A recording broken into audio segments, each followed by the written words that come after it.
Shalom, which means peace. A selection of songs you're about to hear. Mic check. Sung in the Check ancient 1, tongue 2. of Hebrew. Lashawan Kodash, which means the holy tongue. For our forefathers told us in their writings that the things uttered in Hebrew and translated into another tongue have not the same force in them.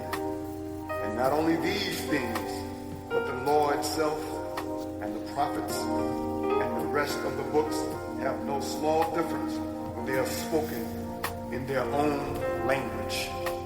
Kwam lama al yasha Allah, which means to rise, O Israel, and prepare to hear the words of the Most High sung in the ancient tongue of Hebrew. This is the tongue of the children of Israel. And when you search throughout the scriptures, all the original texts were written in the language of Hebrew and describe our forefathers and the children of Israel.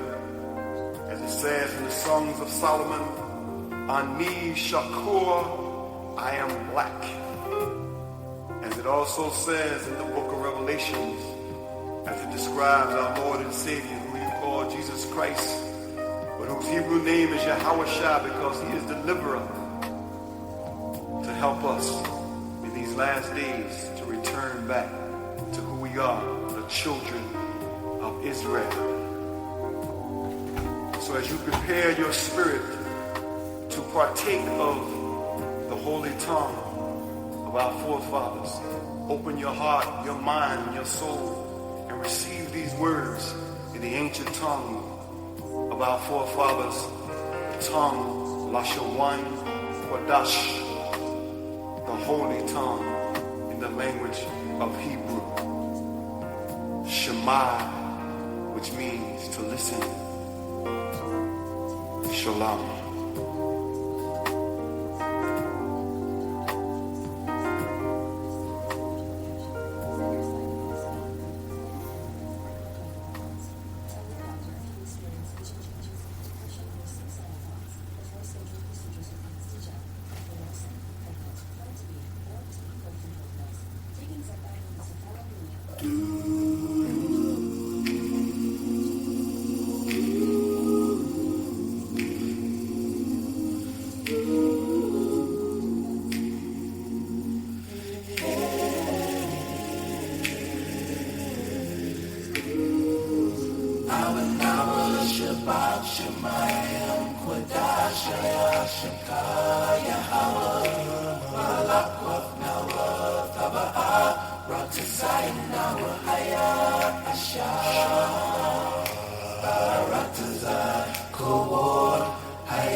Hayahawa, Hafapalah, the Lord's Prayer. Our Father, which art in heaven, hallowed be thy name. Thy kingdom come, thy will be done, on earth as it is in heaven. Give us this day our daily bread, and forgive us our debts, as we forgive our debtors.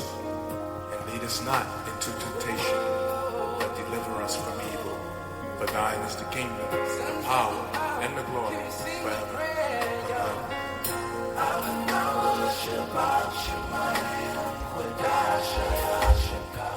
Hello, hello.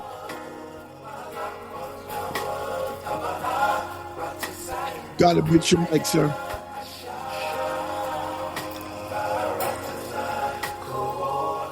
Hello, can you hear me?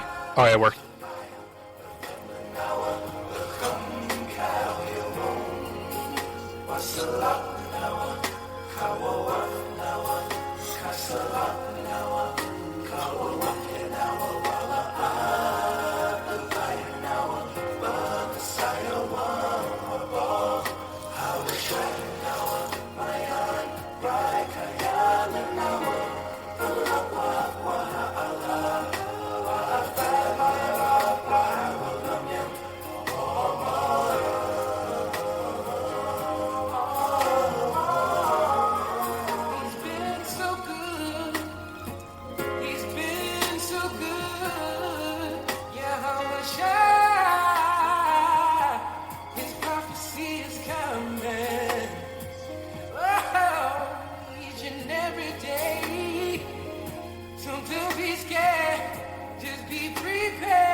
I know it's hard, Israel.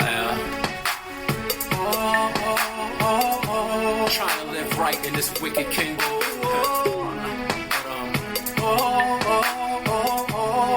Our time is coming real soon. It's been a long time, but it's coming real soon. It's gonna be okay, so I can't stop. I won't stop. Israel, don't stop. Everything that you're going through, suffering, trying to stay faithful in the truth. I know it's hard, but don't stop. Don't stop. Israel, don't stop. 'Cause when that day comes, when them chariots come in the sky, everybody's gonna know why. They gonna know He's gonna give us love. Yeah. He's the chosen one. Yeah. We gon' get the and our enemies gonna pay. Man, I wanna see that day. I wanna see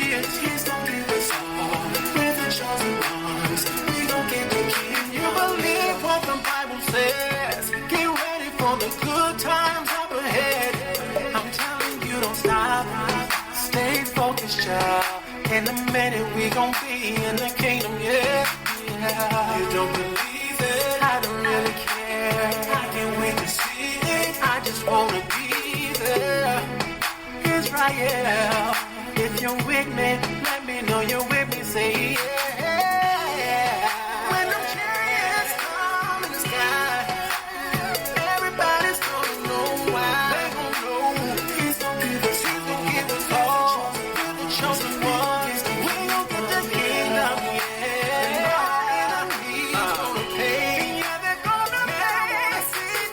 I wanna see that day. Oh, chosen ones. We gon' get the when I see the Savior. When I see the Savior in front of me.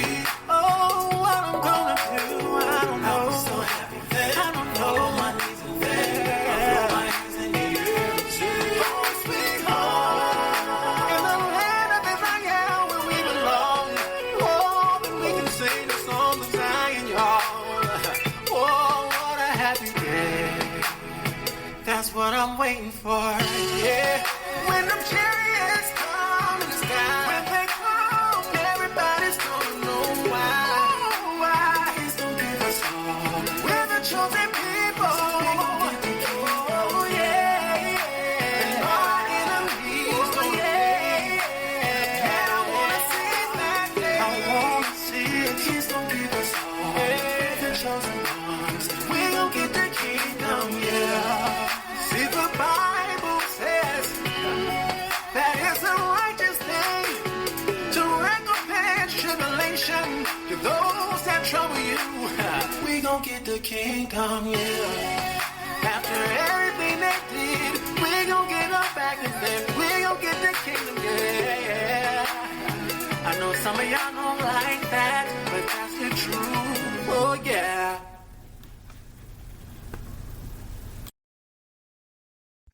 Shalom, shalom, shalom.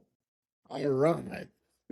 Thank everybody for joining us in another Wednesday night class. I'm your host, Banabad, and with me is Kaban. Quadashaya Shar is on his way over. So we're going to do what we've been trying to get into that habit of doing on Wednesdays, is coming in, taking a story in the Bible, something that would help us to just clean up some of the things that we've been taught, some of the things you might have heard in church, some of the things you might have read in the Bible and thought you knew the understanding to it or the story behind it. And what we're doing is we're reading those stories. So what we ask is, man, hey, if you're joining us on Wednesdays and there's a story that you heard about, something you heard in the Bible, or something that was taught a certain way, and you want to know the truth of that, you're more than welcome to send it in to me. Text me if you know my number, or one of the chats. You're on the chat. Type in that story that you want to hear about. Let's get together.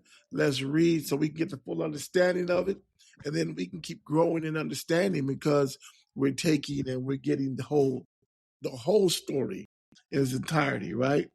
So tonight we're going to start with Daniel chapter. Well, in the Bible, it's Daniel chapter 14. These are the Bible that has the concordance or the apocryphal in the Bible. But if you got a regular apocrypha, it's Bel and the Dragon, the story of Bel and the Dragon in Daniel. In the apocrypha. And I think it's on page 1. And this was it's 111. 111. In the red one, in the red book, yeah. I don't think nobody got the blue one. Okay. No.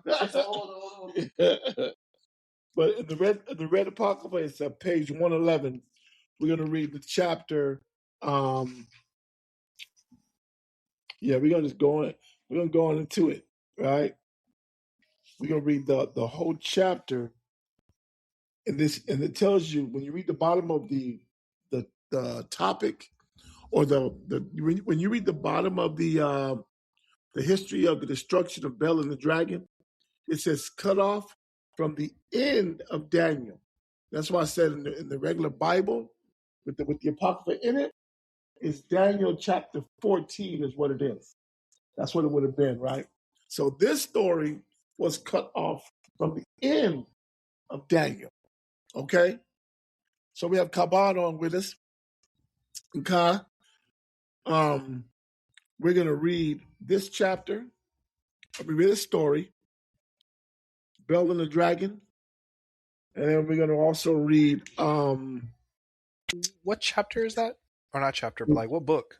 It's the Apocrypha. You read Apocrypha? No, I know the Apocrypha. I'm saying which one? What, like Maccabees, Tobit, Judith? Which one is it? No, it's the way it, when you look in the Apocrypha, when you look in the table of contents, it'll say Bel and the Dragon. That's the story. Okay? It's from the book of Daniel. But in the Bible, it's after Daniel. But in the Apocrypha, it just says Bel and the Dragon. If you have the one that's read Apocryphas? No, I'm on my computer. I have the King James version with the Apocrypha, but it's not showing me Bel and the Dragon. Now look, if you got that, the King James in the Bible, look at go to Daniel, okay? Okay, one moment. Going to Daniel. Yeah. And does does Daniel have a chapter 14? Yes, it does. Okay, that's it. Click Daniel chapter 14. And you're going to start at verse 1. Verse 1. Okay, got it. You're going to read all the way down to...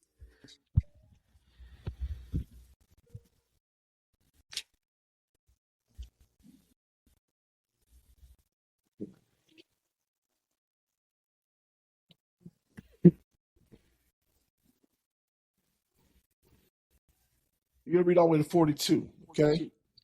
42, got it. Okay, Daniel chapter 14, verse 1. And King Astyages was gathered to his fathers, and Cyrus of Persia received his kingdom. So when he said he was gathered to his fathers, I mean, he did what? He died. He went... Oh. Yeah, he says gathered to his fathers, and then the next king came up. That means this king died. King Astyages died, and now Cyrus of Persia received his kingdom. Okay? And this is during the time of the Persian Medes Empire. All right? Read on. Okay, I'm back. And Daniel conversed with the king and was honored above all his friends. You are? Yep, go ahead. Okay. Verse 3. Now the Babylons had an idol. The Babylonian. Called Bel. It's called Babylonian. There you go. It says Babylons on. Okay. Now the Babylonians. There you go. Had an idol called Bel, and there were spent upon him every day 12 great measures of fine flour, and 40 sheep, and 6 vessels of wine. And the king worshipped it, and went daily to adore it. But Daniel worshipped his own power. And the king said unto him, Why dost thou worship Bel? Who answered? Read that again. Why does not? Why dost not thou worship Bel? So you look at every. What do you say? Did he say every day? That's crazy. Does it say every day?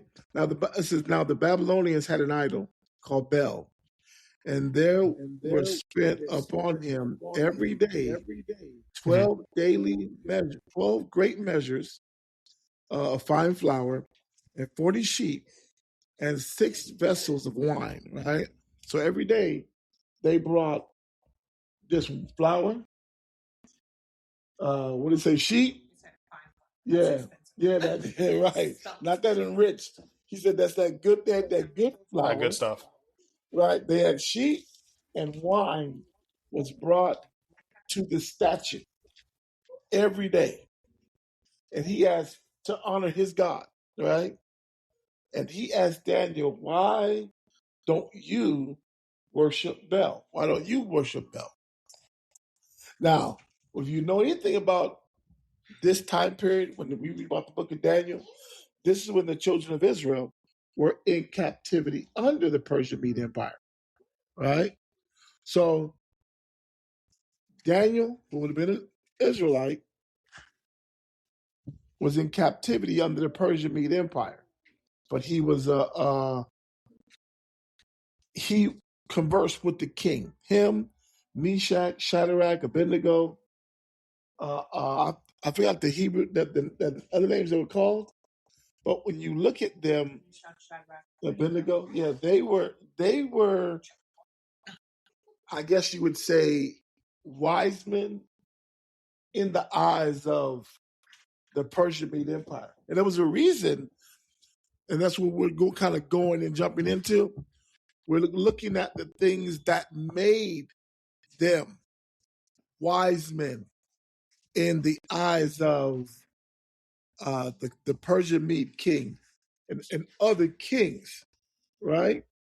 This is what we're reading, and it was how the Most High worked with them, and just like we read about the story of Susanna, which was in Daniel also, right? How Daniel came in and he used the wisdom of the Father to deal with that situation.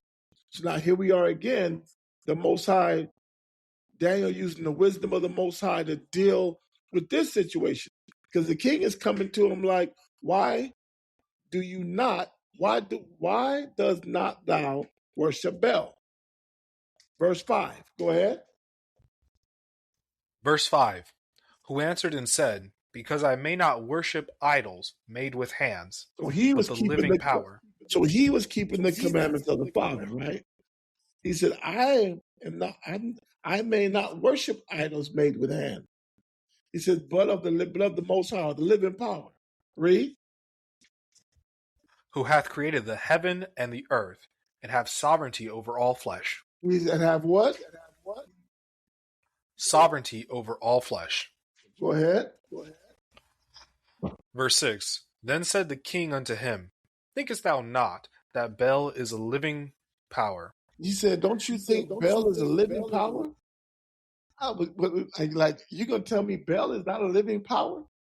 Go ahead. Which, I was going to say, you should clarify, power is just another word for the Most High God. Right, so he's trying to say, do you not think Bel is on that the same living level? God? Yeah, like Bel ain't on that same level. Go ahead.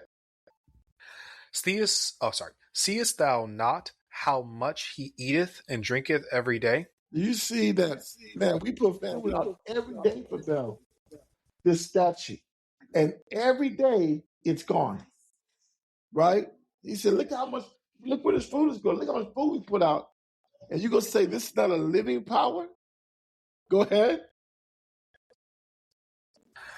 Then Daniel smiled and said, O king, be not deceived, for this is but clay within and brass without, and did never eat or drink anything.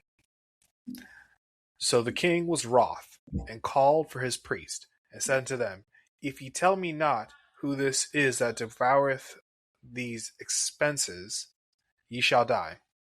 I'm going to read that again. Real clear. So the king was pissed off. He called for the priest, right? Mm-hmm. And he said unto them, if ye tell me not who this is that devoureth these expenses, ye shall die. He said, if you don't tell me who's devouring these expenses, you're going to die. Gone. Go ahead. But if ye can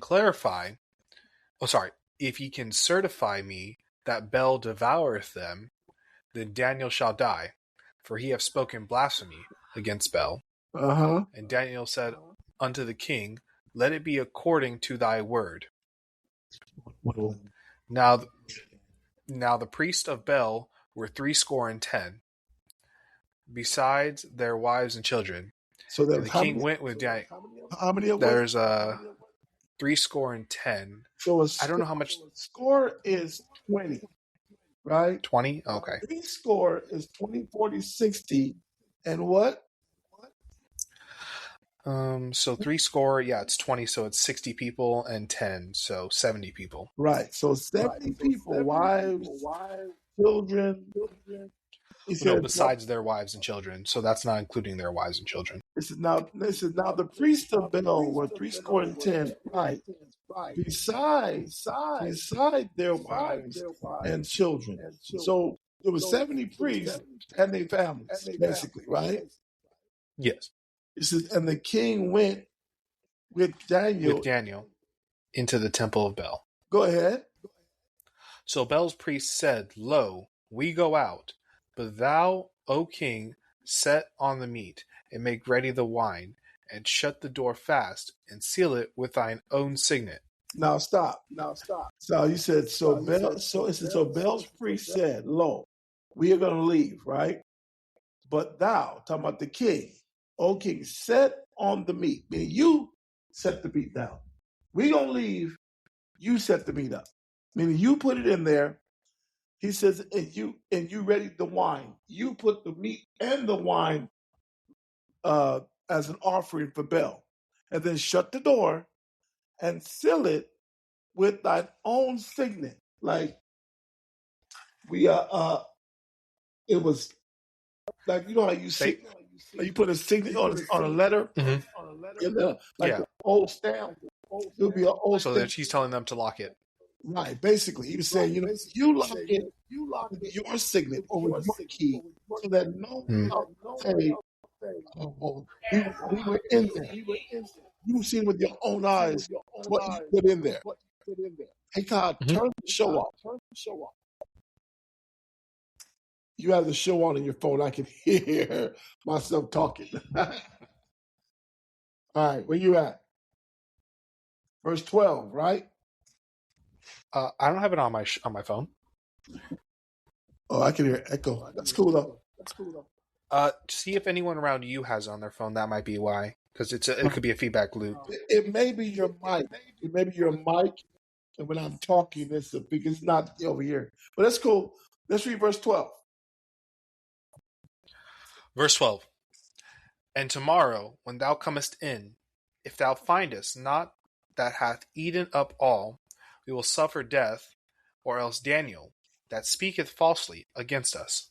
So he's saying, when we come in tomorrow, we'll see if everything's been eaten, or if something was left, then either we were wrong and we suffered death, or Daniel was wrong and he, because he spake falsely against us, is going to be put to death. Go ahead.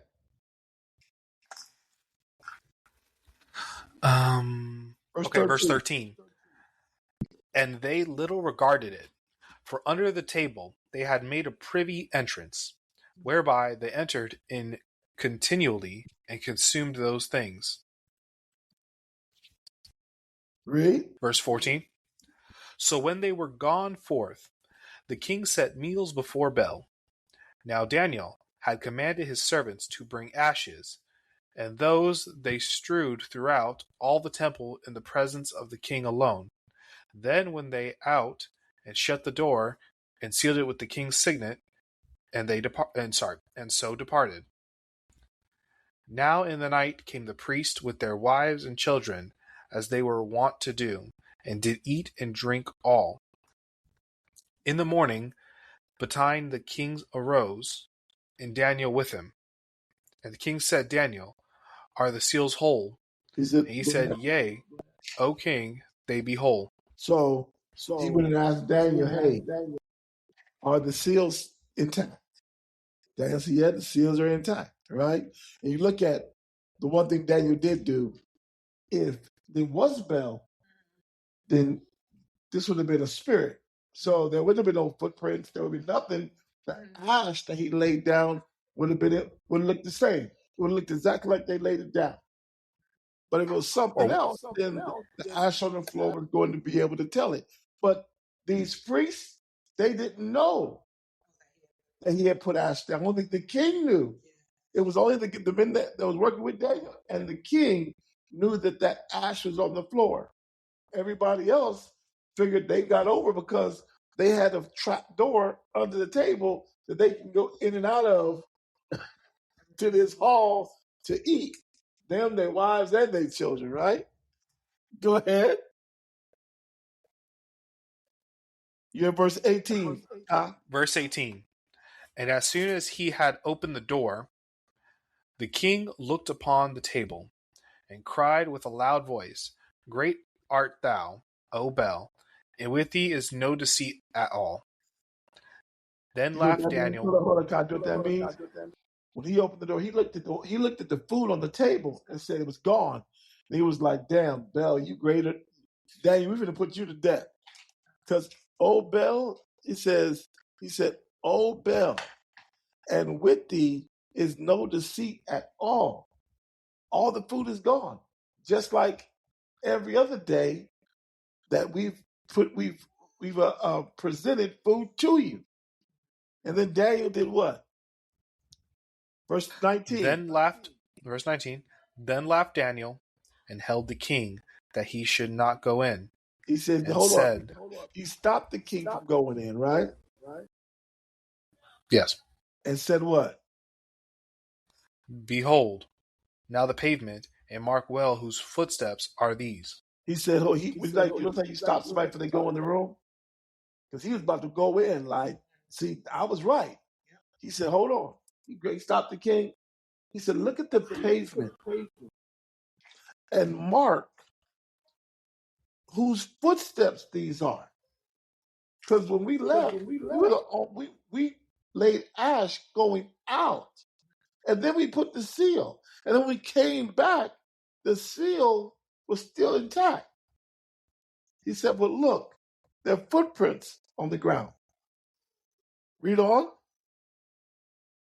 And the king said, I see the footprints of men, women, and children. And then the king was angry. He saw footsteps of who? Men, women, and children. Right. He saw the priests, their wives, and their children. He said, then the king was angry. Go ahead. Verse 21. Verse 21. And took the priest with their wives and children, who shewed him the privy doors, and where they came in, and consumed such things as were upon the table. Read. Therefore the king slew them, and delivered Bel into Daniel's power, who destroyed him and his temple. So you look at the king, he kept his word. Y'all, he said whoever was sitting here eating this food, this was provision. This was we did this thinking we were honoring a God. To find out that y'all tricked me, he put them to death. Them, the 70 priests, their wives, and their children all got put to death. And then he let Daniel destroy the temple, Bel and the temple. Go ahead. And in that same place there was a great dragon, which they of Babylon worshipped. Read. And the king said unto Daniel, Wilt thou also say that this is of brass? Lo, he liveth, he eateth and drinketh. What verse you at? I am at verse 24. Okay. That's a trip. It went over. Did it repeat itself? No. So we went from 22. Therefore the king slew them and delivered Bel into Daniel's power, who destroyed him and his temple. Read. Then it goes to 23, which the king asked, and in that same place there was a great dragon, which they of Babylon worshipped. I don't think he's talking about the temple Bel is. I think he's talking about Babylon itself. Okay. Where Daniel is. I got you. Go ahead. And the king said unto Daniel, Wilt thou also say that this is of brass? So, lo. Now, let me say, so the temple, you was talking about the temple of Bel was where they worshiped. But there was another, I guess that there was another temple, right? Or another place in Babylon, right? Where they worshiped the great dragon. And the king asked Daniel, he said, It says, Lo, he liveth and eateth and drinketh, Thou cannot say that he is no living God. Therefore worship him. So he was saying what the king, I guess the great dragon that is in Babylon, he said he eats and drinks. Are you not said he's not a living God? Therefore worship him. Read on. Then said Daniel unto the king, I will worship the Most High my power, for he is the living power. Read on. But give me leave, O king, and I shall slay this dragon without sword or staff. Mm-hmm. The king said, I give thee leave. So he said, if you give me permission, king, he said, I'll go kill that dragon without sword or without staff. Meaning he was going to prove what? That this dragon wasn't real either. That this was men's doing or men fooling people to making them believe that this was a living power. Go ahead. Then Daniel took pitch and fat and hair, and did seeth them together, and made lumps thereof. This he put in the dragon's mouth, and so the dragon burst in sunder. And Daniel said, Lo, these are the gods ye worship. When they of Babylon heard that, they took great indignation, and conspired against the king, saying, The king is become a Jew. The king became a what? A Jew. Go ahead. And he hath destroyed Bel. He hath slain the dragon, and put the priest to death. So how did he slay the dragon? Without a sword. I'm assuming though, right? Daniel put pitch and fat and hair, and did seeth them together. He mixed them together, and made lumps thereof. Go ahead. This he put in the dragon's mouth, and so the dragon burst in sunder. I'm assuming he made something that's flammable and put in the dragon's mouth. Right. And whatever fire they had in the dragon to make it seem like a dragon, when it burst and basically burned the whole dragon, he proved it was Now fake. you made a bomb, or you made something that ended up when you put that on fire, the dragon burnt up. It burnt. It was disintegrated. So he was saying if it was a living God, there's no way that anybody could destroy it. Or there's no way its own fire would have killed it if it was a god. Right, exactly, because you're a living power. There's no way that this fire could hurt you. But when Daniel did that, the people turned on the king. The people of Babylon turned on the king and said what? He said the king has become a Jew. That the king is allowing this. Yeah, he said he become a Jew, man. Like he's starting to listen to Daniel, and the wisdom that comes from Daniel more than tradition, more than all of the things that we've done, all of the customs and the beliefs that we have followed and worshipped in Babylon.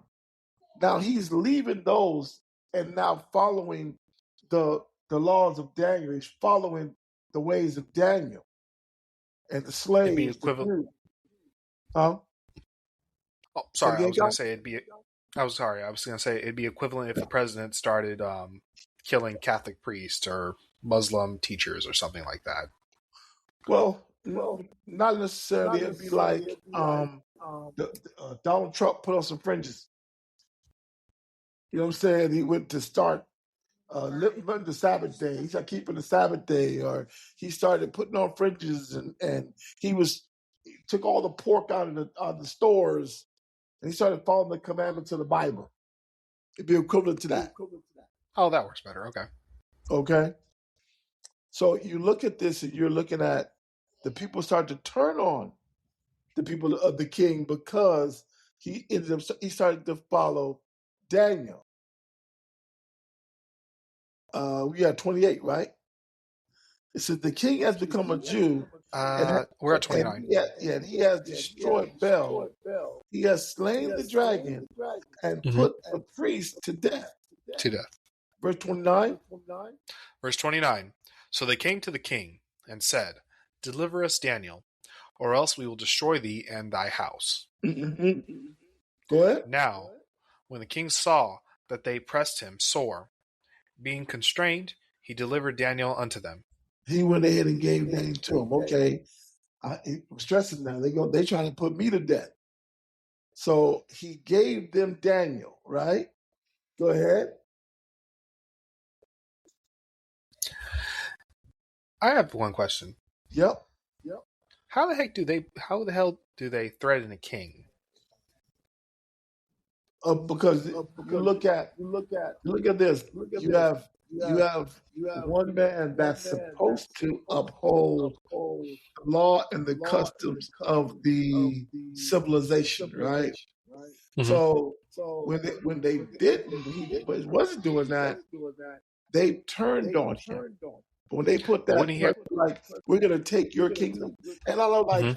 you look at medieval movies, they got soldiers and army. Yeah, I was gonna ask. Don't he got like soldiers and guards and stuff? He's the king. Yeah, I don't know the dynamic of the Babylonian Empire at the time, Oh, but okay. you look at enough pressure being put where they wanted Daniel, they wanted to put Daniel to death.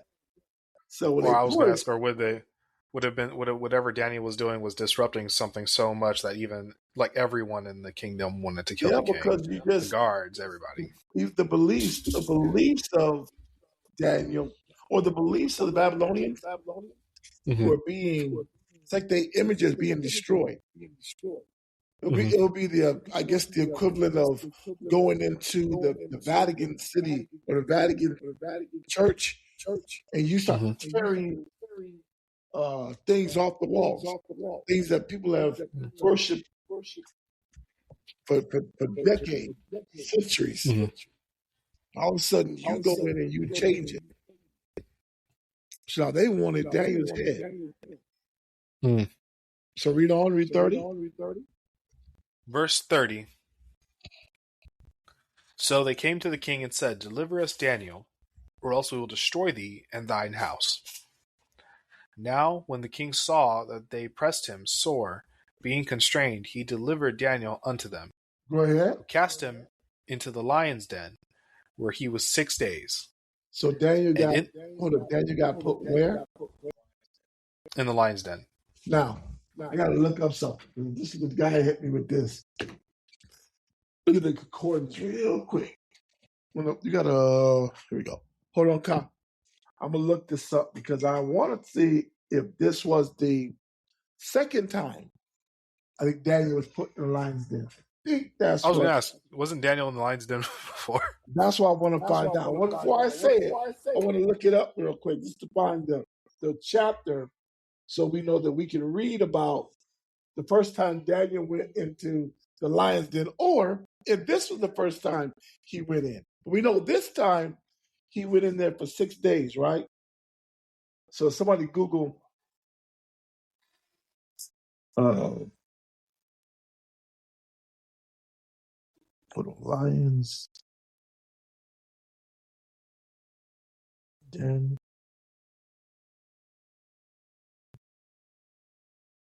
Old Testament.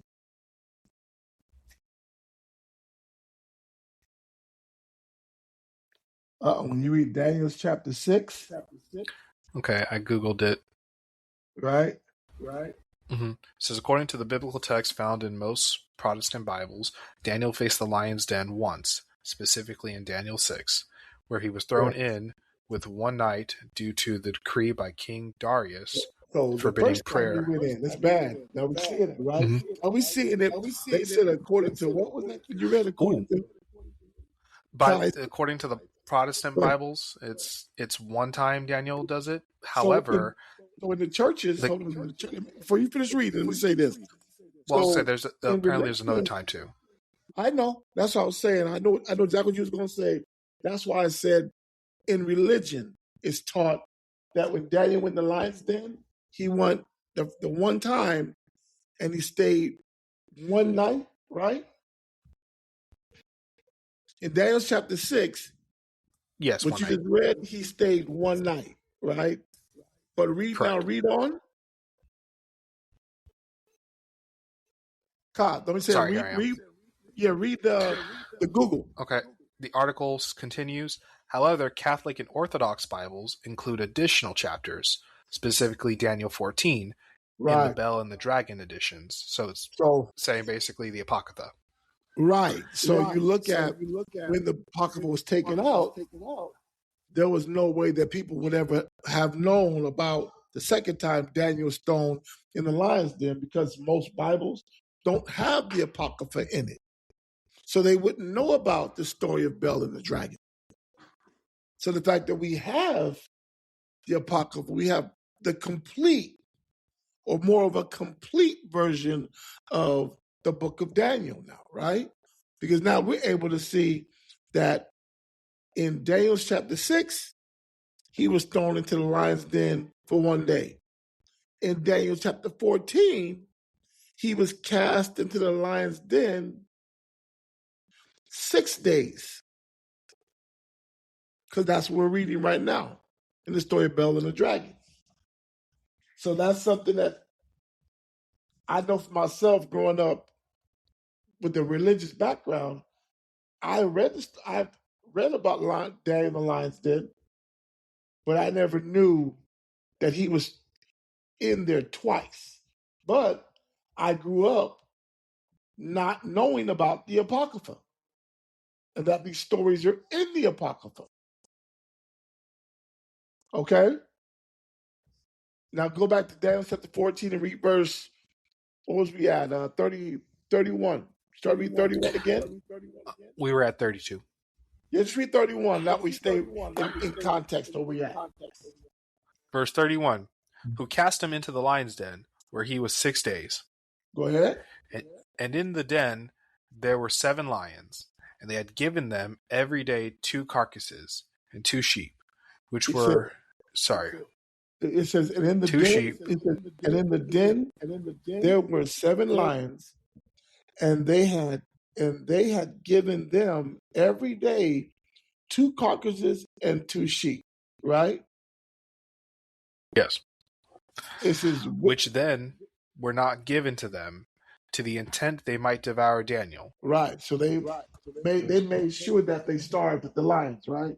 So these 6 days, when these lions were normally fed, they made sure that in these 6 days they didn't feed them, so that they would devour Daniel. Go ahead.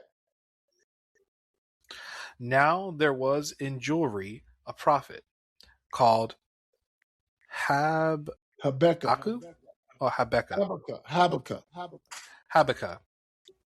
who had made pottage and had broken bread in a bowl. Now you got to think how bad this is, Tom. Now, while Daniel was in the lion's den, right? He down in the lion's den. He'd been there 6 days. He's in there for 6 days, and he's with hungry lions that ain't been fed. It says now it's like a cutscene, right? Now we're gonna jump to something the Most High was doing while Daniel was in the lion's den. It's now there was that jury, a prophet called Habakkuk, who had made pottage and had broken bread in a bowl. That means this dude just made dinner, right? Broke him a piece of bread and put it in the bowl. What happened after that? And was going into the field for to bring it to the reapers. So he was taking this food to someone else. He made the pottage, broke off a bed, was walking to the field to take it to the reapers, right? Go ahead. But the angel of the Most High said unto Habakkuk, Go carry the dinner that thou hast into Babylon, unto Daniel. Unto who? Who is unto Daniel, who is in the lion den. So he sent, the angel of the Most High sent Habakkuk to bring that meal that he made. It wasn't that he pre-made it for Daniel. It was made for someone else.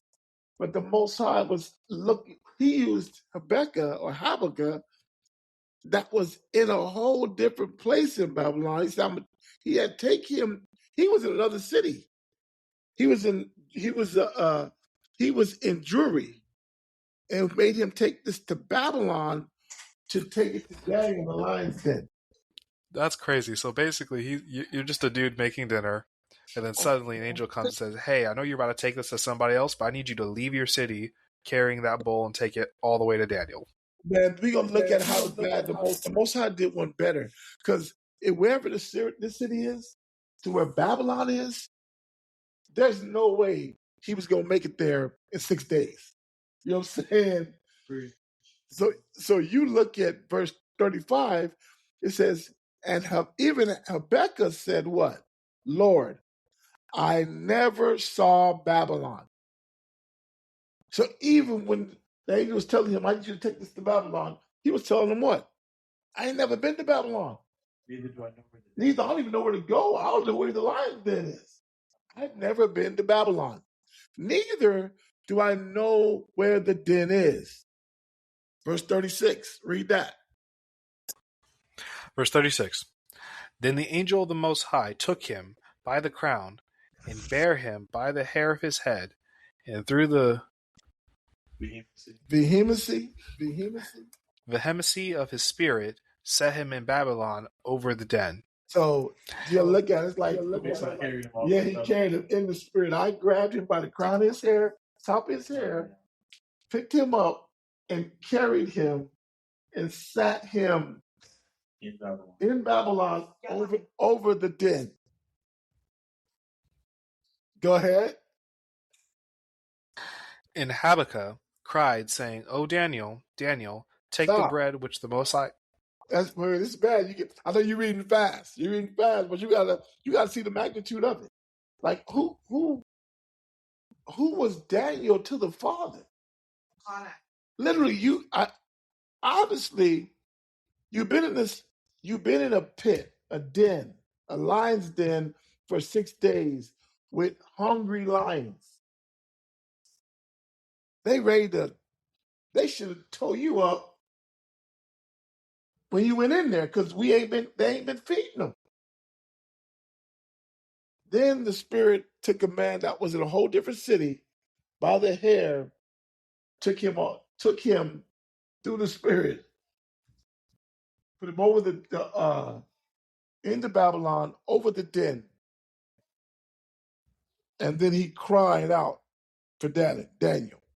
Then he said, Habakkuk cried, said, "O Daniel,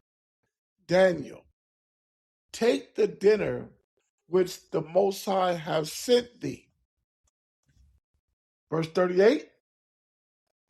Verse 38. And Daniel said, "Thou hast remembered me, O Yahweh, neither hast thou forsaken them that seek thee and love thee." So Daniel arose and did eat, and the angel of the Most High set Habakkuk in his own place again immediately. Mm-hmm. Upon the 7th day the king went to bewail Daniel, and when he came to the den, he looked in, and behold, Daniel was sitting. Then cried the king with a loud voice, saying, Great art, Lord God of Daniel, and there is none other besides thee. Mm. And he drew him out, and cast those that were the cause of his destruction into the den, and they were devoured in a moment before his face. Damn. That's how you gotta look at it. That means who was protecting Daniel the whole time? The Most High was. The whole time the Most High was protecting Daniel. Even to the point the Most High's protection is so flying, I even fed Daniel. I brought Habakkuk, who had some food, fed Daniel, and then took Habakkuk and put him back in the country he was at. So not just that, he didn't take food to feed the lions. The lions, he put him in a cage full of lions for 6 days, and they just left him alone. Exactly. That food was for Daniel himself. Right. And then as soon as these other men go in there, the Most High pulled the spirit back, man, and these lions devoured them. He said right before their face, like they went in, they straight attacked them. Right when they went in. But like I said, we're reading about the power, how the Most High worked with Daniel and how he ended up winning the king because he was able to see the wisdom. He was able to see that the Most High, the Daniel's power, Daniel's God, if you want to call it, was greater than anything that they had created, greater than any statue, because even at the worst point, when they even conspired to take his life, the Most High didn't allow that to happen. The Most High kept whatever they were trying to use to kill him at bay, and then brought and made sure he ate and was taken care of. This is our power. These stories are put there to show that, like Daniel said, he said, Daniel said, this verse 38, and Daniel said, thou hast remembered me, O Yahweh, neither hast thou forsaken them that seek thee and love thee. So no matter what we think we may be going through, the Most High, like, man, we put our faith in the Father and we're still seeking him. He said that we will never be forsaken because he didn't forsake Daniel. These stories are in there for that reason. For the ones that have put their faith in the Most High, they haven't been forsaken. That's what we're reading about. Through the worst times, we haven't been forsaken. Through his worst times, he wasn't forsaken.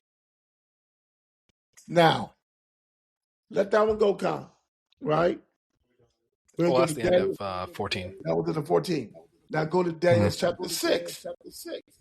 Because now we get to read how Daniel ended up in the den first time, right? Mm-hmm. Daniel chapter 6. Or has it? Yeah. Okay. Hey, and in 14, that was Cyrus. Yeah. So it's bad. This is Daniel was close to King Cyrus of Persia. That's what we read in Yes. Daniel 14:1. So now in 6 and verse 1, read verse Daniel chapter 6 and verse 1. I'm gonna let you kind of just read a little bit too. Okay. Go ahead. Daniel. Yeah, I'm just going to mute myself then. Thank you.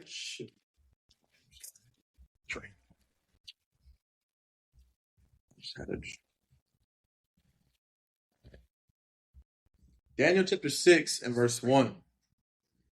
It pleased Darius to set over the kingdom in 120 princes, which should be over the whole kingdom. Mm-hmm. And over these 3 priests or presidents, of whom Daniel was first. And the princes might give accounts unto them, and the king should have no damage. Verse 3. Then this Daniel was preferred above the presidents and princes because an excellent spirit was in him. And the king thought to set him over the whole realm. So you're looking at King Darius. He was of the Mede Empire, and King Cyrus is over the Persian Empire. But you're looking at 2 different times, 2 different kings, but the spirit that was on Daniel, he always ended up being that guy in both kingdoms that they went to because of his wisdom, knowledge, and understanding, because of his relationship with the Most High. Go ahead. Verse 4. Then the presidents and princes sought to find occasion against Daniel concerning the kingdom, but they could find none occasion nor fault. For as much as he was faithful, neither was there any error or fault found in him. So that's what Daniel was. Like Daniel was, it's like you couldn't find the flaw in him.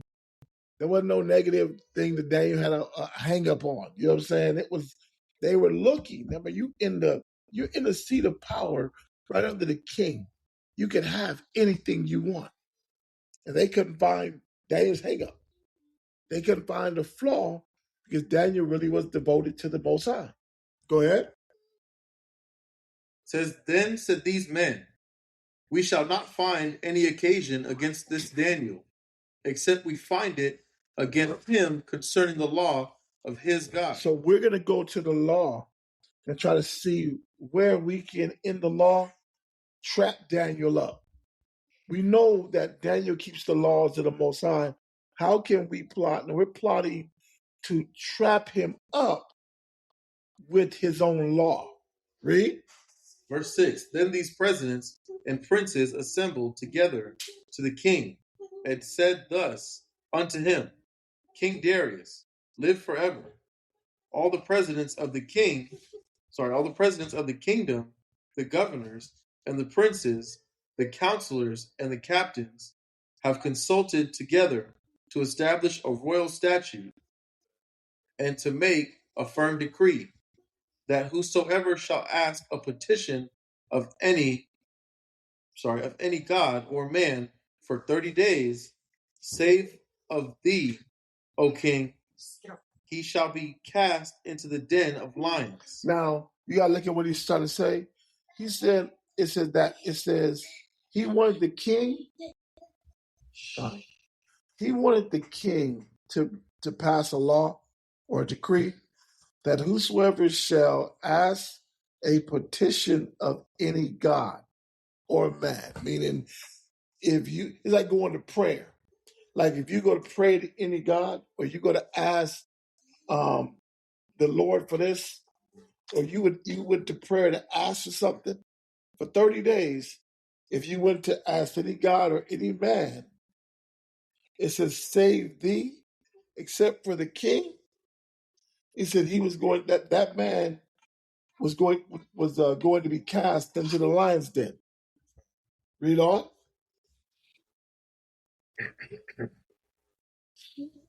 Verse 8.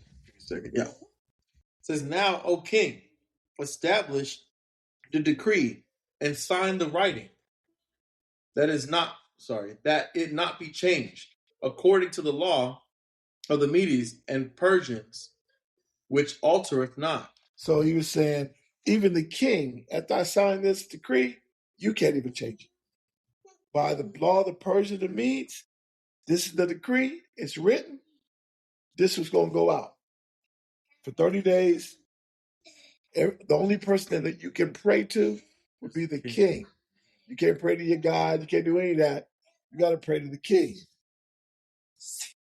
Go ahead. Wherefore King Darius signed the writing and the decree. Read. Verse 10. Now, when Daniel knew that the writing was signed, he went into his house, and his windows being open in his chambers toward Jerusalem, he kneeled upon his knees 3 times a day and prayed and gave thanks before his God, as he did aforetime. Then these men assembled and found Daniel praying and making supplication before his God. Read. Then they came near and spake before the king concerning the king's decree. Hast thou not signed a decree that every man that shall ask a petition of any god or man within 30 days, save of thee, O king, shall be cast into the lion's den? The king answered and said, the thing is true, according to the law of the Medes and Persians, which altereth not. Uh-huh. Verse 13. Then answered they and said before the king, that Daniel, which is of the children of the captivity of Judah, regardeth not thee, O king, nor the decree that thou hast signed, but maketh his petition 3 times a day. Yeah, he went and prayed to the Most High 3 times a day. Go ahead. Then the king, when he heard these words, was sore displeased with himself, and set his heart on Daniel to deliver him. Right. He's like, damn, I can't. It's like, he's like, man, I regretted it, man. Damn, I messed up Daniel. Right.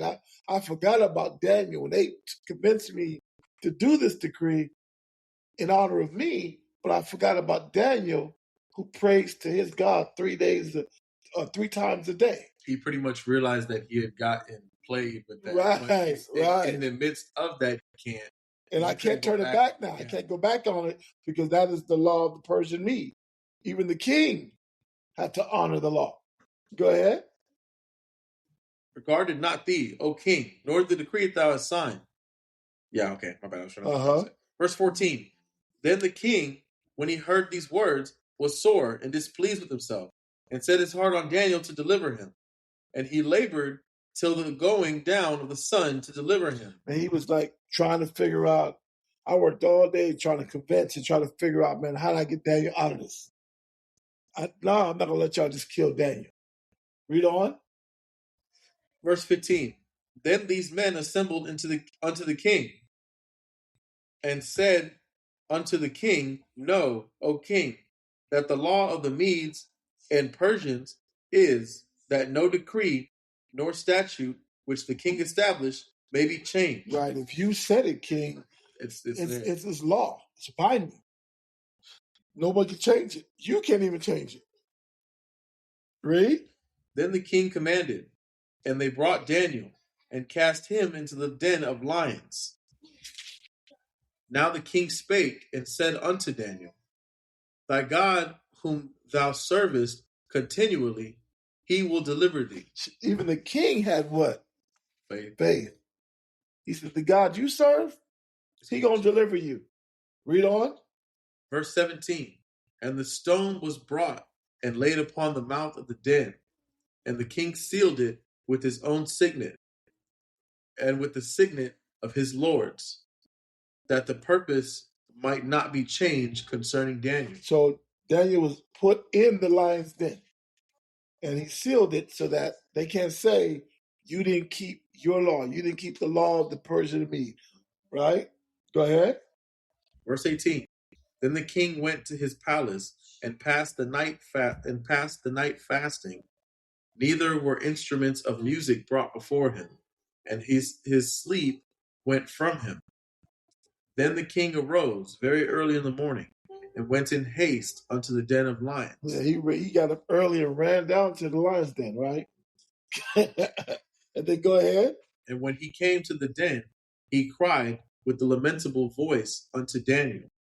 And the king spake and said to Daniel, O Daniel, servant of the living God, is thy God whom thou servest continually able to deliver thee from the lions? That's the question he asked Daniel. I don't think he was I don't think he was expecting to hear an answer, because you in the lion's den. So the expectation would be you finna get ate up. You got killed. This is, they threw you in there. I don't want no music. I don't want no feast, none of that. I'm gonna go to sleep. I'm even gonna struggle to sleep. Got up in the morning and straight out to go check on Daniel. Read on. What verse are we in? Verse 21. Verse 21. Daniel chapter 6 and verse 21. Thank you. Verse 21. Then said Daniel unto the king. Then what? Then said Daniel unto the king. That means Daniel spoke. Daniel in this lion den, the expectation would be that when he went in, they ate him alive. So the king came down there lamenting because you in the lion's den, man. You should have ate you. Yeah, you should have been ate alive. He said, didn't he hear Daniel speak? He said, then said Daniel unto the king, O king, go ahead. Live forever. Damn. May the Most High my God hath sent his angel and hath shut the lions' mouths, that they have not hurt me. For as much as before him innocency was found in me. He said, for as much as before him I was innocent. If the innocent was found in me. Go ahead. And also before thee, O king, have I done no hurt. He said, and I didn't do you wrong. You was most high. The Most High knew that what they was doing was trying to set it up. They were conspiring to kill me. But the Father sent his angel to protect me. So we know even in chapter 14, the Father sent the angels to do what? Shut the mouth of the lions. But then Daniel was there for 6 days. He made sure Daniel had a meal.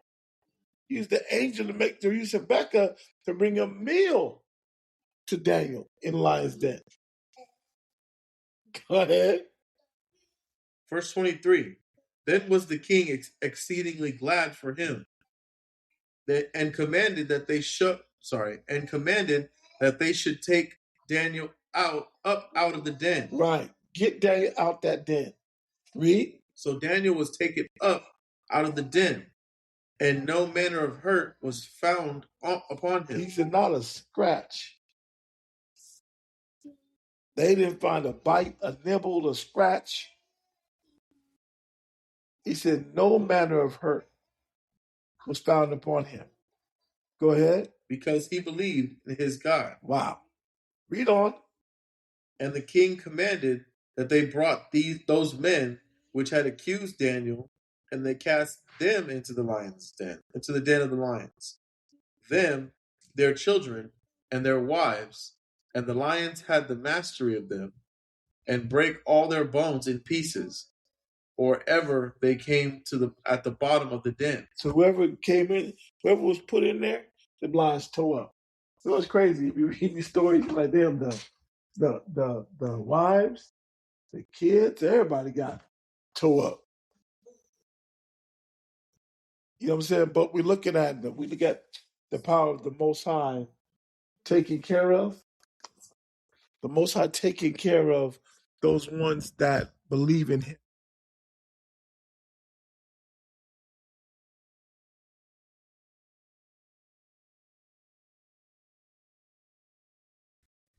You cut out. I know. Just hold on for 1 second. I hear you now.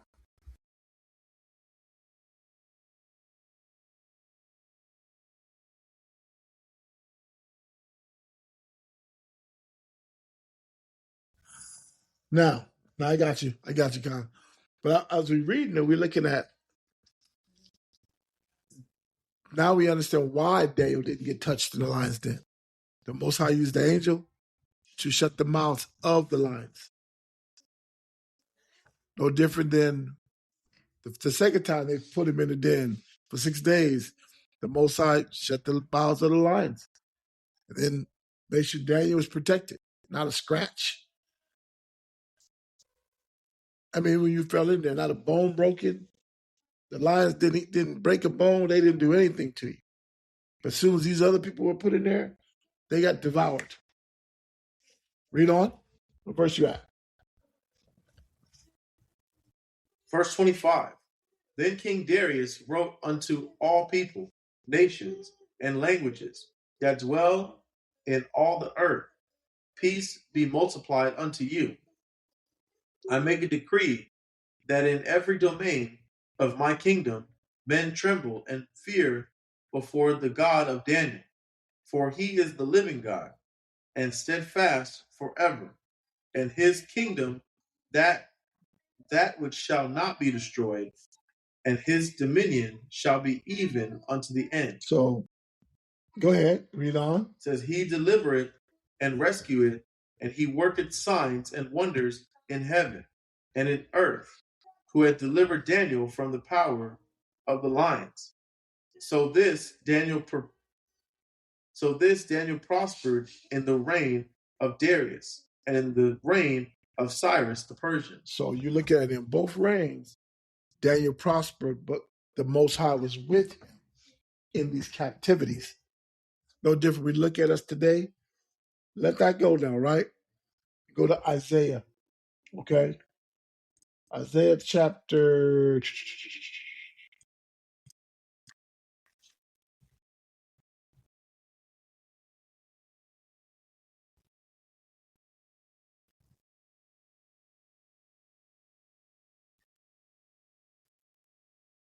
It's 40.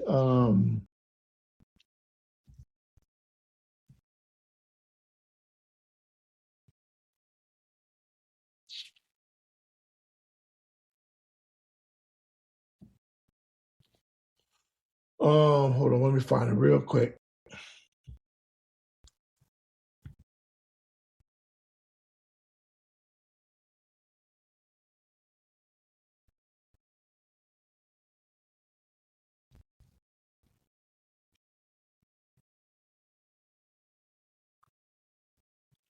Read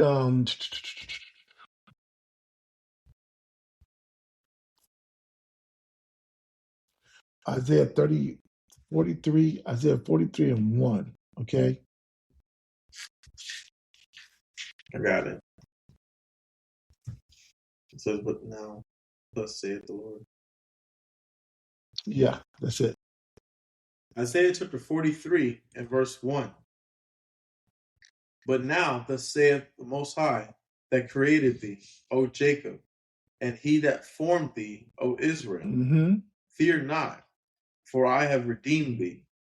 I have called thee by thy name, thou art mine. So you're looking at, this is why you look at when Israel was in order, no matter what captivity we're in, the Most High always looked out for those ones that stood and were about honoring his righteousness. Because you could, at any point, you read the story of Daniel, at any point from the position that Daniel was in, Daniel could have been he could have been living like the Persians and the Medes. He could have been enjoying all of the perks of that kingdom, but he still chose to keep the commandments of the Father, to go and pray to the Father. He still understood that the Most High was the power. This is what the Most High is trying to get us to carry in, even in the captivity that we're in, that our power is still with him. Read on. It says, verse 2, when thou passest through the waters, I will be with thee. And through the rivers, they shall not overflow thee. Read. When thou walkest through the fire, thou shalt not be burned, neither shall the flame kindle upon thee. Go ahead. For I am the Most High, thy God, the Holy One of Israel, thy Savior. I give Egypt for thy ransom, Ethiopia and Seba for thee. Since thou wast precious in my sight, thou hast been honorable, and I have loved thee. Therefore I will give men for thee, and people for thy life. Read. Verse 5, fear not, for I am with thee. I will bring thy seed from the east, and gather thee from the west. So you look at it, man. This is future prophecy, but the Most High showing it's always been where the Most High's heart was. It was about knowing that he was our Savior. In every situation, Most High, like, no matter how bad it gets here, if we stay right with him, this is the power of our salvation, is our order, is our discipline, is our righteousness. When that's intact, everything else we do, the Most High is going to be there to take care of us, right? So from there, go to, I want you to go to, hold on one second, let me get it real quick. Cherry. No, I'm back. Okay. Go to, let's get a couple of scriptures. That's not going to keep it going too far. I just want to find the class real quick. I want you to go to I got some bad glasses. I gotta put this book. Hold on, Doc. Sorry. There it is. That's all my back. I want you to go here real quick, right?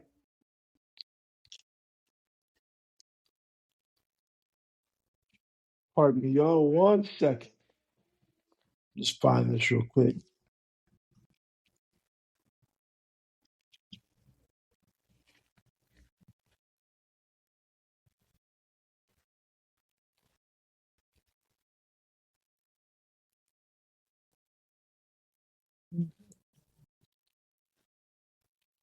Go here real quick. You don't like this much. I can find it real quick.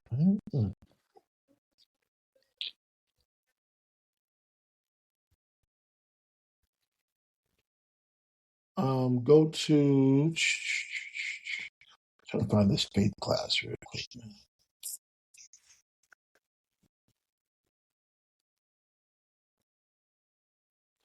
If I can find it, organize my book a little bit. Okay, here we go. Here we go.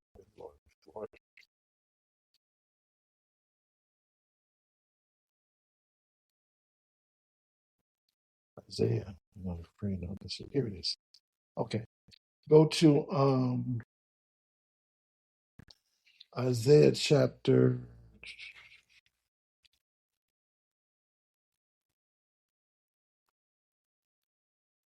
It's the foundation. Let me see, man.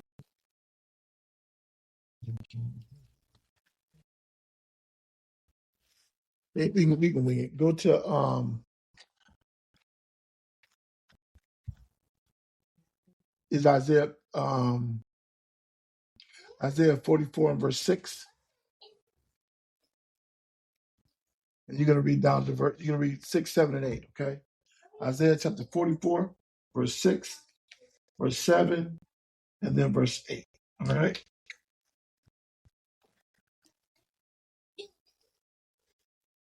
Isaiah 44, 6, 7, and 8. Yep. Yes, sir. Was I reading or Shar reading? Charles reading.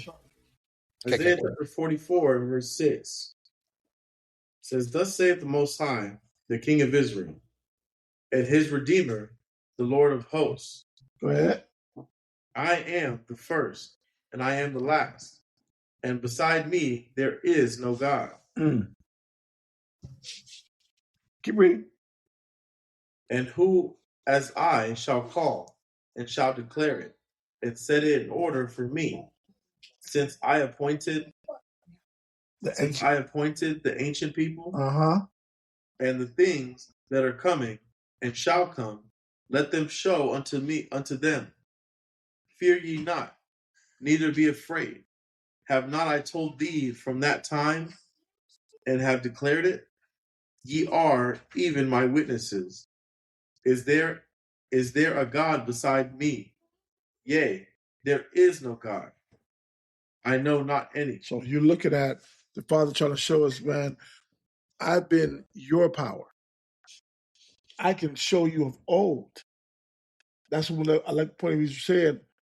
He said, it's like it says,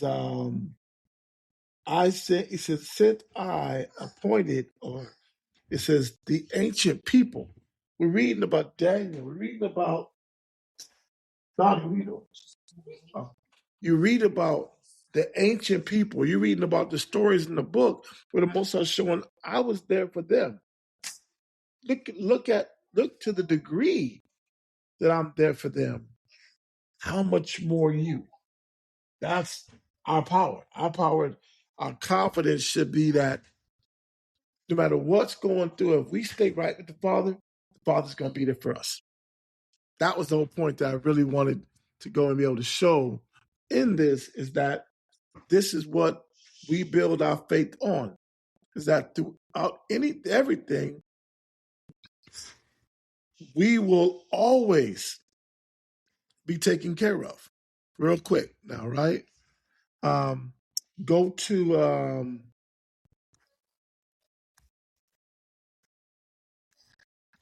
I want you to go to Let's stay in the Old Testament a little bit.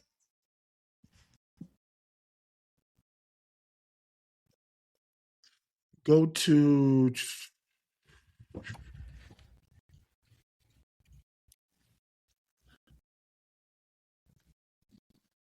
Romans chapter 12. And I want you to read verse 7 through 9. Okay? Romans chapter 12, verse 7 through 9. No, I'm sorry. That's 1 Corinthians. No. Romans chapter 12 and verse 3. Read that. Romans 12 and 3. Romans chapter 12, verse 3. Read that. For I say, through the grace given unto me, to every man that is among you. Hey, Ka, you're talking right into your mic and it's saying real choppy. Sorry, Slow I was down. moving my mic away from my face. From your mic. There you go. Romans chapter 12, verse 3. For I say, through the grace given unto me, to every man that is among you, not to think of himself more highly than he ought to think, but to think soberly, according as the Most High have dealt to every man that measure of faith. So, you know what? I like reading the scripture because the way that we keep ourselves from thinking highly, we have to look at what motivates our faith. Because you read these stories like Bel the Dragon, you're reading what motivated this king's faith. His faith was, at the beginning, it was in the dragon. It was in, what he thought he was seeing, where he thought there was real power. And a lot of what we do in the world, we believe that there is real power in the things we have. Maybe our education or our money or our status in life. We think there's real power there, but we don't realize that our power is always with the Most High. Meaning, if we're following His laws, His statutes, and His commandments, and we're learning to live right, no matter what the outcome is, no matter what your situation is, the Most High is there to preserve those ones that are striving to live right in His eyes. And you start looking at this right here. You look at all the men that were setting up Daniel, right? In the story, you look at the men that were setting up Daniel. And the crazy thing is, these men sit almost in the same seats as Daniel, in the same positions. The one thing they didn't have was the Most High. So when they got put in that same condition that Daniel was put in those dens, they got devoured because the Most High wasn't with wickedness. The Most High was with righteousness. The Most High wasn't with deceit. The Most High was with being righteousness and upright. And as we read the stories, we see more and more that this is that spirit that the Most High is with. That is what we're going to start looking for. Like next week, if we read about, we got to get to the point of reading about Samson. You know what I'm saying? We have to read these stories to see, like what we're reading, the ancient, right? These ancient people, these, what does it say? It says, "Sent I appointed the ancient people." It says, and verse, I'm going to read 44 and 6 again. Is thus say the Lord, the King of Israel. It says, and his Redeemer, the Lord of hosts. His Redeemer, the Lord of hosts. I am the first and I am the last. And beside me, there is no power. It says, and who am I? It says, and who as I shall call and shall declare it and set it in order for me, since I appointed the ancient people, and the things that are coming, and shall come. Let them show themselves, let them show unto them. So you look into every condition, the Most High used the Bible to show us his power and how he dealt with these patriarchs of the book. Whatever's coming, whatever condition is coming on this earth, the Most High is showing us that he going to be there to make sure we're taken care of in every condition. We just had to make sure that we focused on learning the Bible and living right in his eyes. Okay? Let those two go. One more. Sorry, I'm back. I had to get some water. Okay.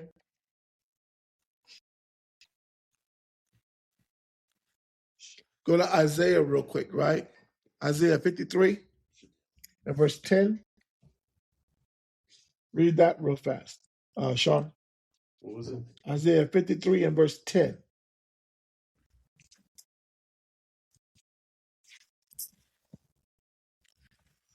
You read 10, 11, and 12, okay?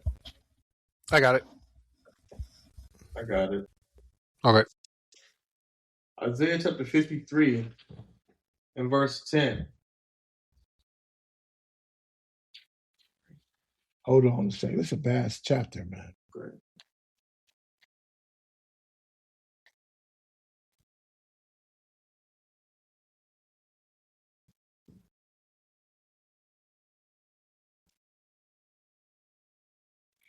Read start verse 1.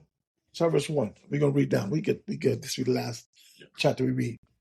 Isaiah chapter 53 and verse 1. And I want you to read the questions also, right? It's a question mark. Read it like a question, because we read the stories because it clears up doubt, right? That's why I said read the questions, because that's what we're going at. We're going at that spirit of cleaning up doubt. Go ahead. Isaiah chapter 53 and verse 1 says, "Who hath believed our report?" Nobody has. They look at our condition. They look at the situation we're in. And even back then, these are people that were in captivity. No one believed that. It's hard to believe that the Most High is with Israel, or the Most High was with the people at this time. So the question was, who have believed our report? Go ahead. And to whom is the arm of the Most High revealed? That's the question.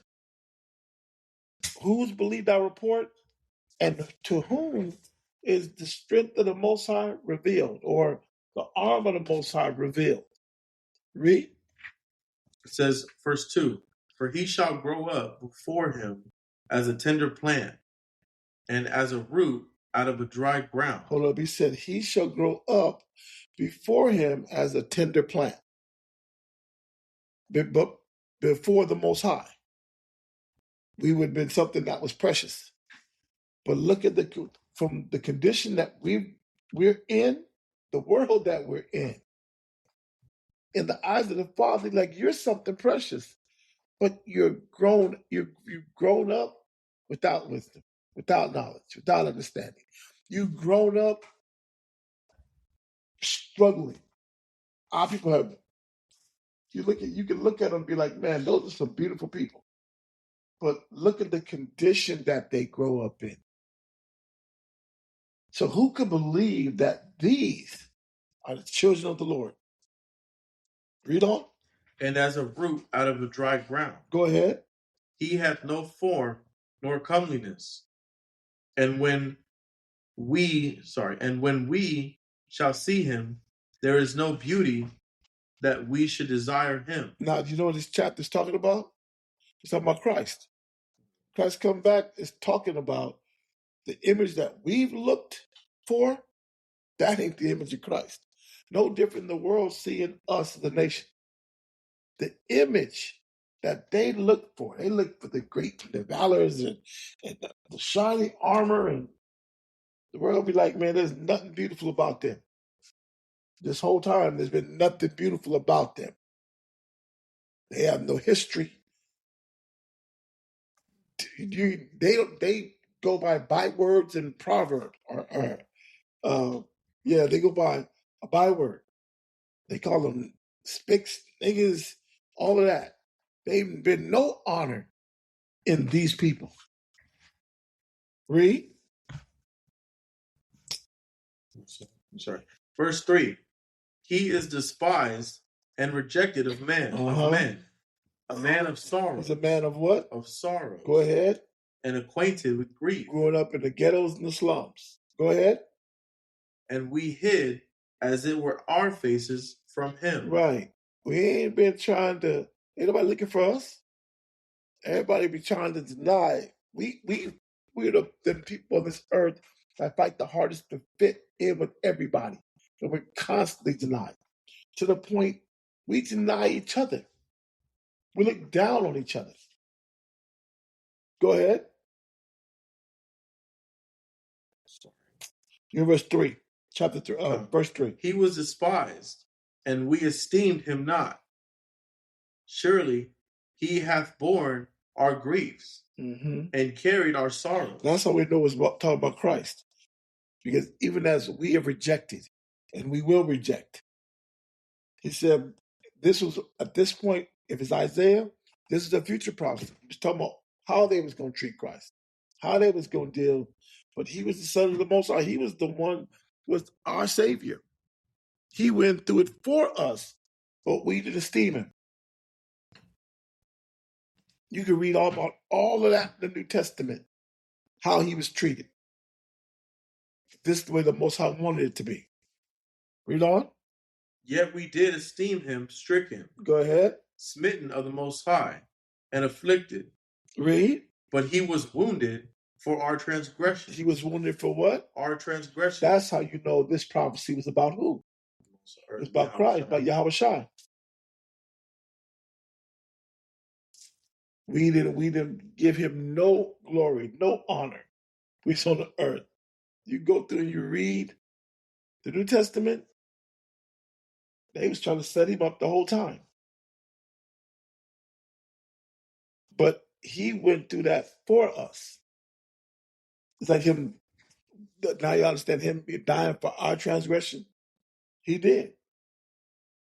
He was wounded for our transgression. Go ahead. He was bruised for our iniquities. Read on. And chastisement of our peace was upon him. He said, and chastisement of our peace was upon him. Go ahead.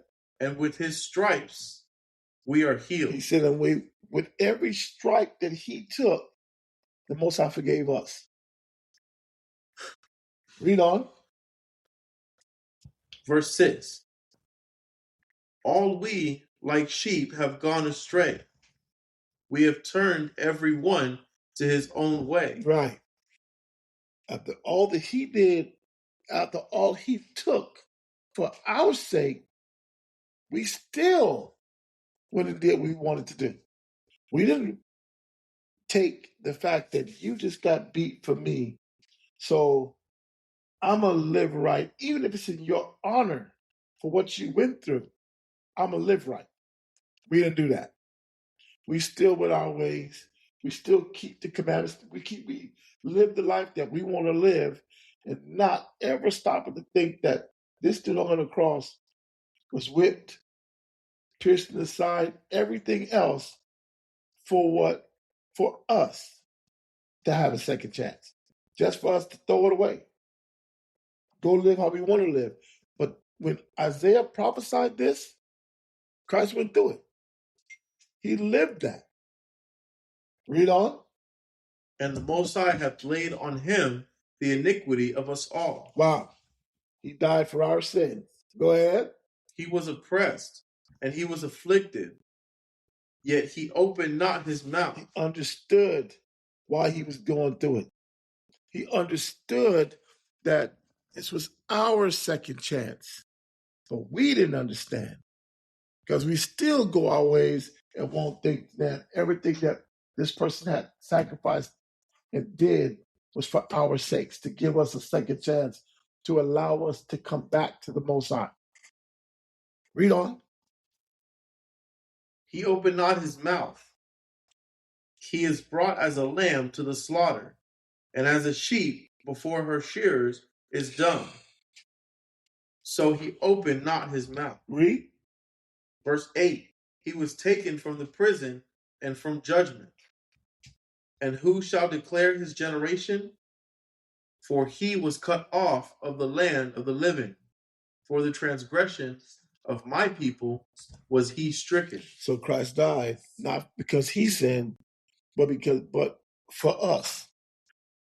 This was that prophecy that he lived out. Read on. Verse 9. And he made his grave with the wicked and with the rich in his death, because he had done no violence, neither was any deceit in his mouth. Right. He said, but he made his grave with the wicked.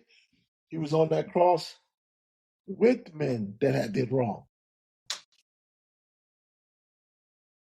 You crucified me with men that deserved it, but I didn't deserve it. I didn't do anything. But this is what the Most High wanted him to go through for us. Read on. Verse 10. Yet it pleased the Most High to bruise him. Read. He hath put him to grief. When thou shalt make his soul an offering for sin, he shall see his seed. He shall prolong his days. He made Christ's soul an offering for what?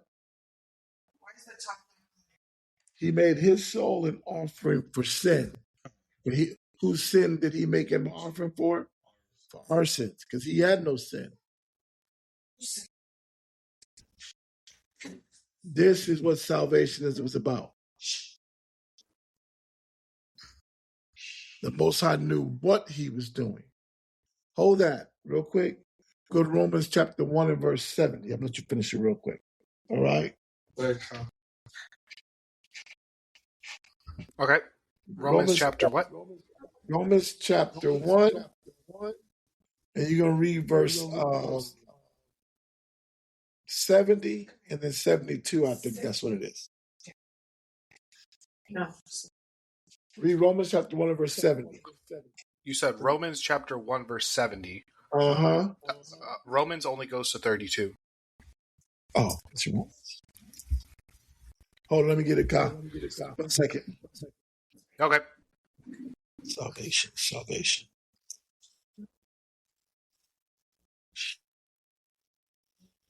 Go to bed. Watch it.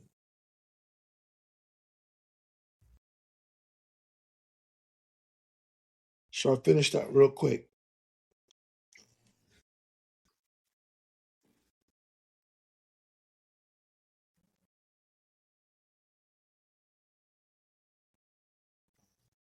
Says, he shall see his seed. This is the middle of verse 10. He shall see his seed. He shall prolong his days. And the pleasure of the Lord shall prosper in his hand. Verse 11. He shall see of the travail of his soul, and shall be satisfied by his knowledge. And shall be satisfied. By his knowledge shall my righteous servant justify many, for he shall bear their iniquities. So Christ understood why he was doing. He was the righteous servant that died for us. Now, go here. It's Luke chapter 1 and start at verse 69. Luke chapter 1. Are you talking about me or Sharp? You. Luke chapter 1 and verse 69. Luke chapter 1 verse 60. Yep, 69.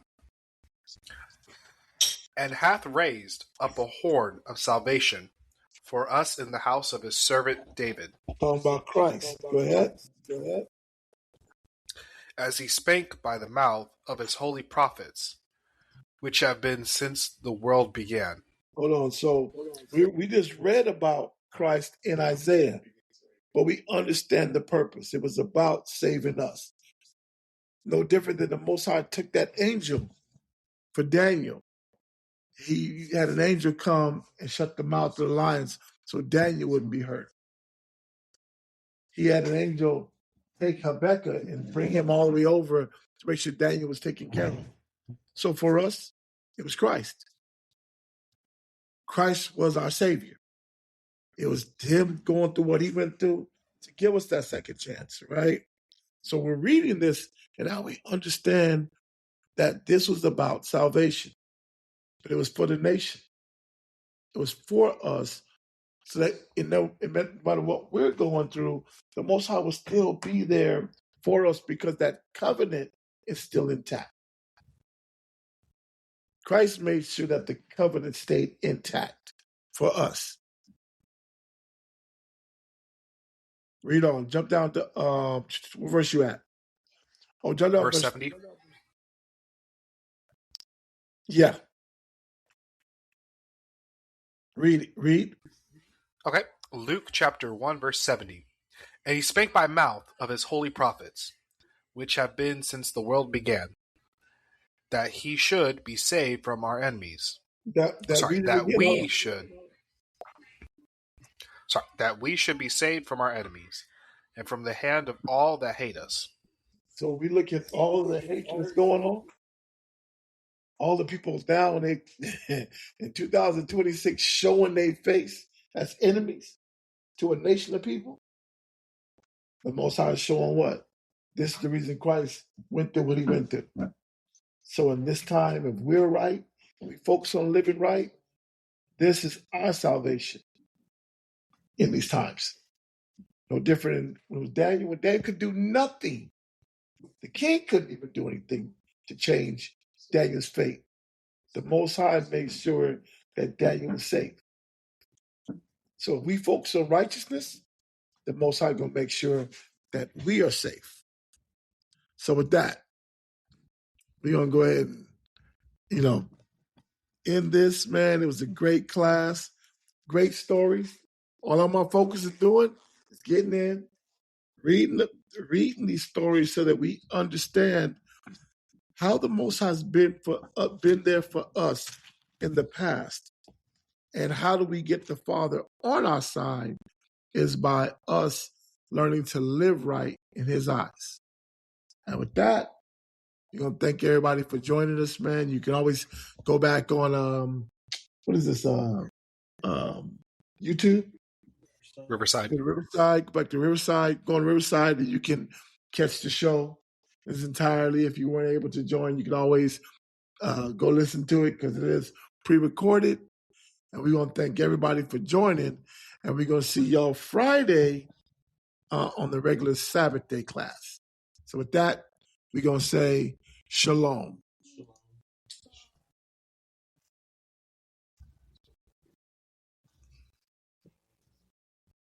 Shalom.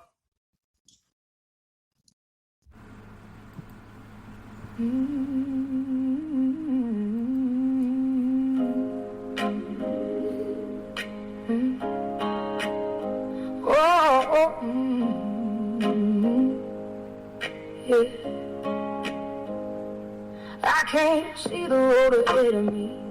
Some days the future feels like a mystery. Questions keep knocking at my door, but I've learned you're worth trusting more.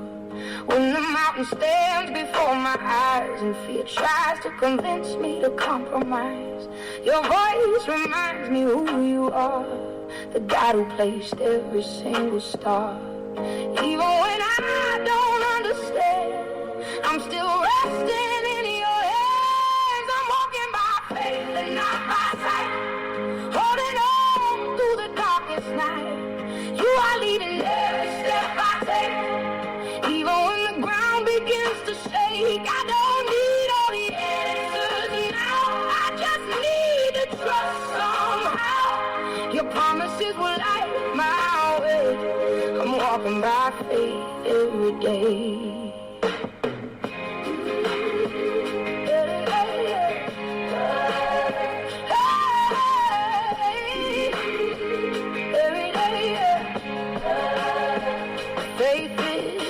Evidence of things unseen, believing you're working behind the scenes. What seems impossible to me is possible through your authority. Like a mustard seed planted in the ground, your power can turn things around. You make a way where there seems no way, and your word gives me strength each day.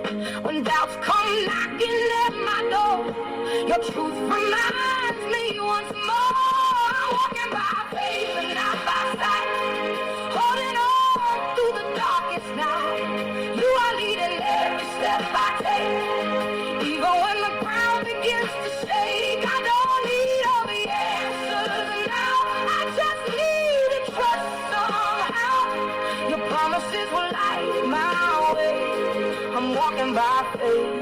every day. Trust in the Lord with all your heart, even when life falls apart. Don't lean on what you think you know.